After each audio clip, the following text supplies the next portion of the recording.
एक ऐसे व्यक्ति की गवाही लेकर आया हूं जो कभी शैतान के लिए म्यूजिक बनाता था और जिसके इंस्टाग्राम में 50 मिलियन से ज़्यादा फॉलोवर्स हैं, जिसके यूट्यूब में 40 मिलियन से ज़्यादा फॉलोवर्स हैं, जिसके फेसबुक में 30 से 40 मिलियन फॉलोवर्स हैं, स्पॉटिफाई और अन्य सारे म्यूज़िक एप्लीकेशंस में 100 मिलियन से भी ज़्यादा लोग उसके गीतों को सुनते रहते हैं। यूट्यूब में उसके एक एक गाने के व्यूज़ बिलियंस ऑफ बिलियंस में हैं। उसने सैकड़ों अवार्ड्स जीते, संगीत के उच्चतम अवार्ड्स उसने हासिल किए, लेकिन ऐसा क्या हुआ कि उसने अपनी ज़िंदगी प्रभु यीशु मसीह को दे दी।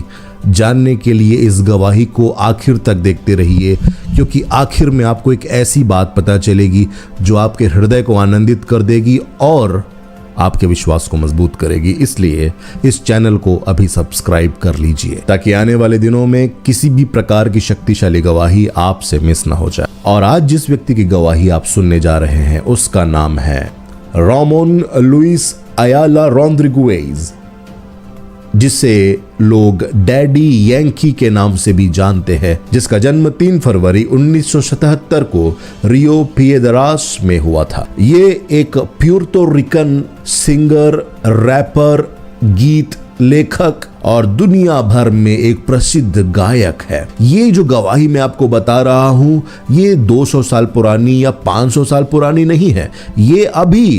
यह व्यक्ति अभी जीवित है, इसी पृथ्वी पर है और जिंदा गवाह है कि प्रभु यीशु मसीह परमेश्वर है और इस दुनिया की कोई भी चीज प्रभु यीशु मसीह से तुलना नहीं कर सकती। अगर आपके पास प्रभु यीशु मसीह है तो आप इस दुनिया के सबसे अमीर व्यक्ति हैं, क्योंकि प्रभु यीशु मसीह आपका धन और आपकी संपत्ति है। इस गवाही को पूरा सुनते रहो, जैसा मैंने कहा आपका दिल आनंदित होगा। डैडी यंकी, जिसकी गवाही मैं आपको बता रहा हूं, इस म्यूजिशियन और इस संगीतकार का बचपन बहुत ही संघर्षों से भरा था। बचपन में ही इसके पिता शराब के आदी थे और आकर इसकी मां को मारा करते थे। एक ऐसा बचपन था जिसमें पिता का प्रेम नहीं मिला, संघर्षों और गरीबी में इसका जीवन बीत रहा था। और बचपन में इसने बहुत सारे न्यूज़पेपर्स बांटे, मॉल में और सुपरमार्केट्स में डैडी यंकी ने काम किया। बहुत ही कम उम्र में घर संभालने की जिम्मेदारी डैडी यंके के पास आ गई थी। 13 वर्ष की उम्र में डैडी यंके के मन में संगीत के प्रति रुझान आया, लेकिन वो संगीत कौन सा था? वो संगीत था संसार का संगीत, वह संगीत था शैतान का संगीत, और उसको सफलताएं मिलने लगी। हॉलीवुड के कई फिल्मों में उसने काम किया और सफलता ऐसी मिली, इंटरनेशनली रिकॉग्नाइज अवार्ड्स की श्रृंखलाएं उसने प्राप्त की। उसको संगीत के लिए लैटिन ग्रैमी अवार्ड्स मिले, 2 से ज्यादा बिलबोर्ड म्यूजिक अवार्ड्स मिले, 14 बिलबोर्ड लैटिन म्यूजिक अवार्ड्स मिले, 2 लैटिन अमेरिकन म्यूजिक अवार्ड्स मिले, लैटिन ग्रैमी अवार्ड्स मिले, 2 से ज्यादा बिलबोर्ड म्यूजिक अवार्ड्स डैडी यंके को मिले। उसने 14 बिलबोर्ड लैटिन म्यूजिक अवार्ड्स जीते, 2 लैटिन अमेरिकन म्यूजिक अवार्ड्स उसे मिले, 8 Lo Nuestro award, MTV music awards, 6 से ज्यादा American society of composer, author and publisher awards, Puerto Rican fame star awards, कई बड़े बड़े मैगजीन्स में उसके नाम छपे और उसको अवार्ड्स दिए गए। हार्वर्ड यूनिवर्सिटी से उसको विशाल और बड़ा सम्मान दिया गया। CNN ने 2009 में उसे मोस्ट इन्फ्लुएंशियल आर्टिस्ट का अवार्ड दिया और डैडी यंकी को विश्व के प्रसिद्ध मैगजीन टाइम ने टॉप 100 इन्फ्लुएंशियल पीपल में शामिल किया। सबसे ज्यादा प्रभावित करने वाले या प्रभावशाली लोगों में दुनिया के करोड़ों अरबों जनसंख्या के बीच में केवल 100 लोगों को इसमें चुना जाता है और उन 100 में ये डैडी यंकी नामक यह सुपरस्टार भी शामिल था। लेकिन जिंदगी की उसकी कहानी ऐसे मोड़ पर आने वाली थी जो किसी ने नहीं सोची थी। म्यूजिक इंडस्ट्री में काम करते हुए, हॉलीवुड में काम करते हुए धन और संपत्ति की भरमार उसने जमा की, लोग जिस प्रशंसा को ढूंढते हैं उसके पास इतने प्रशंसक हैं जो एक दुनिया के किसी देश की जनसंख्या से भी ज्यादा हों। इतने ज्यादा प्रशंसक उसने हासिल किए, इतनी ज्यादा धन संपत्ति उसने हासिल की, और ऊंचे पर जब वह पहुंच गया तब उसे वहां पर एक खालीपन नजर आया कि जिंदगी में यह खालीपन क्यों है और यह खालीपन कौन भरेगा। फिर उसकी मुलाकात प्रभु यीशु मसीह से हुई, और आगे क्या हुआ मैं चाहता हूं कि आप इस वीडियो क्लिप को देखिए जिसे मैं हिंदी में डब करने जा रहा हूं। इन्होंने जिस भाषा का इस्तेमाल किया है वो उनकी लोकल लैंग्वेज है, लेकिन मैं उसे हिंदी में अनुवादित करके आप लोगों के सामने ला रहा हूं।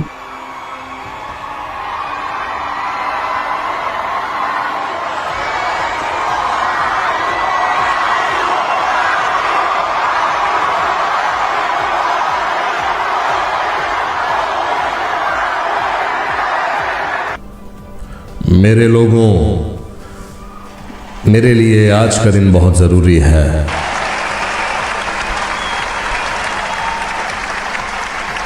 आज मैं इसे आप लोगों के साथ साझा करना चाहता हूं, क्योंकि सफल जीवन जीना अलग बात है और उद्देश्यपूर्ण जीवन जीना अलग बात है। लंबे समय से मैं अपने जीवन के खालीपन को भरने की कोशिश करता रहा, पर उस खालीपन को कोई भर ना पाया। मैंने कई बार जीवन के अर्थ को तलाशने की कोशिश की, कई बार मैं खुश ज़रूर होता था लेकिन कुछ मिसिंग था लाइफ में, एक अजीब सा खालीपन था। लेकिन इन दिनों मेरे जीवन को किसी ने भरपूर कर दिया है। अब वो खालीपन भर चुका है, वो खालीपन जा चुका है।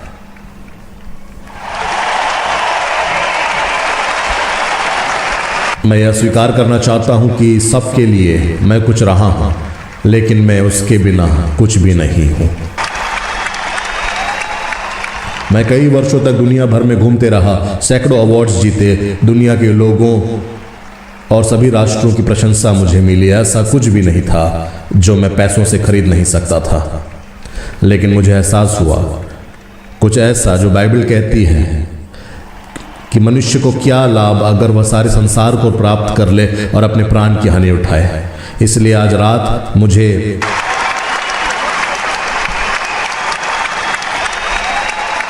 पूरी दुनिया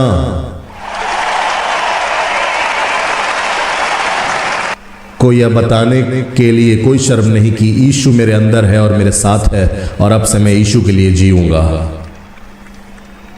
बाइबल कहती है कि जो प्रभु को पब्लिक के सामने स्वीकार करेगा, प्रभु भी उसे पिता और स्वर्गदूतों के सामने स्वीकार करेगा। धन्यवाद पिता कि अब तक जो लोग मुझे डैडी यंकी के नाम से जानते थे, अब मसीह यीशु में मुझे पहचानेंगे। आज से एक नई कहानी शुरू होगी। मेरे पास जो भी संपत्ति है, म्यूजिकल नेटवर्क्स, माइक्रोफोन्स, मेरा सब कुछ अब प्रभु के राज्य के लिए समर्पित कर रहा हूं। प्यूर्तो रिको की जनता, मैं धन्यवाद करता हूं कि अब तक आप मेरे साथ रहे, और मुझे आशा है कि मेरे इस नए सफर में आप मेरे साथ चलेंगे और यह बात समझेंगे कि मैं भी एक मनुष्य मात्र हूं। इसलिए मुझे फॉलो मत करो, पर प्रभु यीशु मसीह को फॉलो करो। वही मार्ग, सत्य और जीवन है। यीशु मसीह आपसे प्यार करते हैं और वह वापस आ रहा है। प्रभु यीशु मसीह आ रहा है।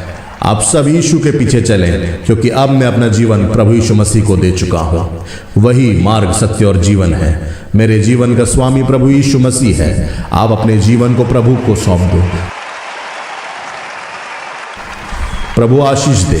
यीशु आपसे प्यार करते हैं और वापस आ रहे हैं। तो इस तरह से आपने देखा कि डैडी यंकी को वो सारी चीज़ें हासिल हुई जो इस दुनिया में सब लोग चाहते हैं।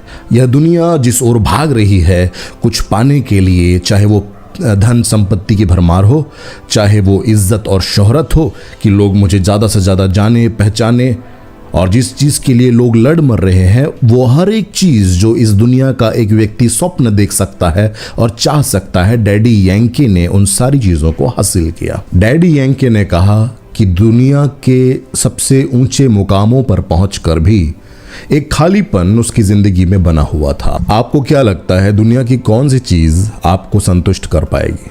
रिश्ते, नाते, धन दौलत, ऐशो आराम, करियर, फेम, प्रसिद्धि, क्या ये सब आपको संतुष्ट कर पाएगी? दुनिया में अगर आप इस अंधे दौड़ में भागते रहेंगे तो परमेश्वर की अनुपस्थिति के कारण एक विशाल खालीपन हमेशा बना रहेगा जो अनंतता के आकार का होगा। मरकुस 8 अध्याय और उसके 36वें पद में लिखा हुआ है, यदि मनुष्य सारे जगत को प्राप्त कर ले, सारे जगत को प्राप्त कर ले और अपने प्राण की हानि उठाए तो उसे क्या लाभ? लूका की किताब 12 अध्याय और उसके 8वें पद से 9वें पद में लिखा हुआ है, मैं तुमसे कहता हूँ जो कोई मनुष्यों के सामने मुझे मान लेगा उसे मनुष्य का पुत्र भी परमेश्वर के स्वर्गदूतों के सामने मान लेगा, परंतु जो मनुष्यों के सामने मेरा इनकार करे उसका परमेश्वर के स्वर्गदूतों के सामने इनकार किया जाएगा। मत्ती की किताब उसका 19 अध्याय और उसके 29 पद में लिखा हुआ है, और जिस किसी ने घरों या भाइयों या बहनों या पिता या माता या बाल बच्चों या खेतों को मेरे नाम के लिए छोड़ दिया है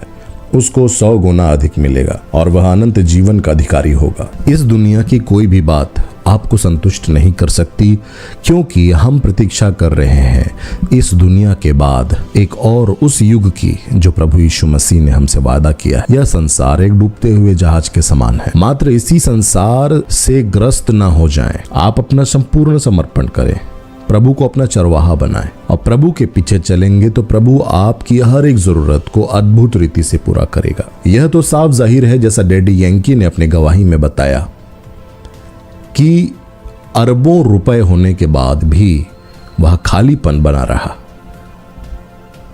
millions and millions of followers होने के बाद भी वह खालीपन बना रहा। अब सवाल यह है कि हमारी जिंदगी का ऐसा कौन सा हिस्सा है जो हमने परमेश्वर को नहीं दिया है। डैडी यंके अपनी ऊंचाइयों पर पहुंचकर उसे एहसास हुआ कि प्रभु यीशु मसीह ही है जो उसके खालीपन को भर सकते हैं। वही असली धन और दौलत है। आप करोड़ों रुपयों के लिए प्रार्थना कर रहे हैं, या अमेरिका जाने के लिए प्रार्थना कर रहे हैं, या धन संपत्ति और लोग आपको जाने, सफलता, सरकारी नौकरी, ये सारी चीज़ें आपकी ज़रूरत हो सकती हैं। लेकिन परमेश्वर के पुत्र प्रभु यीशु मसीह ने कहा, यदि तुम परमेश्वर के धर्म और राज्य को ढूंढो तो सारी वस्तुएं तुम्हें दे दी जाएंगी। आपकी ज़िंदगी का ऐसा कौन सा हिस्सा है जो आपने प्रभु को अब तक समर्पित नहीं किया है, और आप इसे जानते हैं कि हाँ, मेरे जीवन का यह हिस्सा है जो मैंने अभी तक प्रभु को समर्पित नहीं किया है। उसके अनुग्रह के सामने नतमस्तक हो जाएं। प्रभु यीशु मसीह ही आपका सबसे बड़ा धन और आपकी सबसे बड़ी संपत्ति है। मेरे प्रियो, इस वीडियो को शेयर कीजिए, इस गवाही को शेयर कीजिए, ताकि हर एक मसीही यह जान जाए, हर एक विश्वासी यह समझ जाए, सच्चा विश्वासी सिर्फ वह नहीं है जो चर्च जा रहा है या बाइबल पढ़ रहा है। सच्चा विश्वासी वो है जो हाबिल की तरह परमेश्वर की इच्छा के अनुसार देना सीख जाता है, जो हनोक की तरह परमेश्वर के साथ चलता रहता है। चाहे कोई भी परिस्थिति हो, आप प्रभु के साथ चलते रहेंगे, मार्ग से डिगेंगे नहीं। और तीसरा, आप नूह के समान आज्ञाकारी बनेंगे। नूह के समय हर किसी ने नूह का मजाक उड़ाया और नूह से कहा कि तू पागल हो गया है, लेकिन नूह अपने विश्वास से डिगा नहीं। जो परमेश्वर ने उसे कहा था वह नाव बनाते रहा, तैयारी करते रहा। और चौथी बात, एक विश्वासी के जीवन में जो होनी चाहिए वह है अपने आप को परदेसी जानकर इस पृथ्वी पर जिंदगी व्यतीत करना। चाहे आपके पास कितना भी रुपए हो, पैसा हो, धन हो, संपत्ति हो, इज्जत हो, सम्मान हो, लेकिन अगर आप इस बात को जान जाएं कि आपका स्वदेश वो है जो आने वाला है, यह पृथ्वी एक डूबता हुआ जहाज है, एक नई पृथ्वी और एक नई आकाश की हम बाट जो रहे हैं। और जैसा कि अय्यूब की किताब 22 अध्याय 24 और 25 को आप पढ़ें तो वहां लिखा हुआ है, तू अपनी अनमोल वस्तुओं को धूल पर वरन ओपीर का कुंदन भी नालों के पत्थर में डाल दे, तब सर्वशक्तिमान आप तेरी अनमोल वस्तु और तेरे लिए चमकीली चांदी होगा। जब आप के लिए सबसे ज्यादा कीमती लगने वाली चीजों को आप प्रभु के लिए छोड़ सकते हैं, अगर आप परमेश्वर के लिए, प्रभु यीशु मसीह के लिए अपना सोना और चांदी जमीन पर डाल सकते हैं, वो चीजें जो दुनिया के लिए प्यारी हैं और दुनिया के हिसाब से उससे ज्यादा कीमती कुछ नहीं, उन कीमती चीजों को भी प्रभु यीशु मसीह के लिए छोड़ना और समर्पण का जीवन जीना, तब परमेश्वर आपका सोना और चांदी ठहरेगा। इस सवाल के साथ इस वीडियो को मैं यहीं पर अंत करना चाहता हूं कि क्या आप समर्पण करेंगे? क्या आप अपने आप से पूछेंगे, कहीं मैं संसार के धन के पीछे तो नहीं भाग रहा हूं, कहीं धन के धोखे ने मुझे घेर तो नहीं लिया है? वह वचन का बीज जो मेरे हृदय में गिरा है, कहीं शैतान उसे चुराने की चेष्टा तो नहीं कर रहा है। अगर आपको यह गवाही पसंद आई है तो मैं विश्वास करता हूं इस चैनल में और भी ऐसी गवाहियां हैं जो आपके विश्वास को बढ़ाएंगी, और आने वाले दिनों में ये गवाहियां मैं आपके लिए लाता रहूंगा। इस चैनल को सब्सक्राइब करके इस वीडियो को शेयर कीजिए। प्रभु आपको अद्भुत आशीषों से भरने जा रहा है। आमीन, आमीन, आमीन।